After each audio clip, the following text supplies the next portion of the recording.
it's reflective of yung ignorance ng mga taong involved about the value of a protected area. Kasi na-expose naman sila because of a blogger na nag-release tong video na akala niya it's helping the owner, no? Kasi ganyan sila, di ba, mga vlogger. Oh, so they will blog about their experience.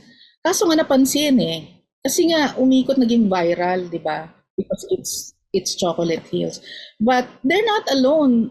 I mean, I'm not just talking about Chocolate Hills. I'm talking about the entire country. If you travel around, madidismaya ka sa mga protected areas natin na napapabayaan yung ganyan, no? Kasi, well, meron din kasing ibang lito doon sa konsepto na until now, despite the law, iba yung interpretation. Ganoon naman kasi ang batas iba-ibang interpretation So, kailangan ma-educate din yung mga local governments kasi sila, devolved na rin kasi ngayon some of the powers ng national.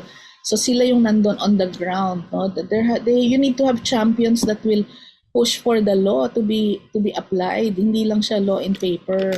So, and also yung responsibility ng mga private sector, yung mga business owners natin, to educate themselves before they go into a business.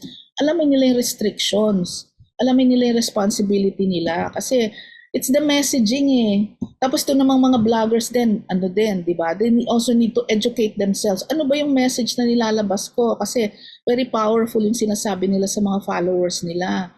So, lahat involved lahat tayo kumbaga guilty in some way sa kamalian, sa mga misconceptions at misinterpretation ng konsepto.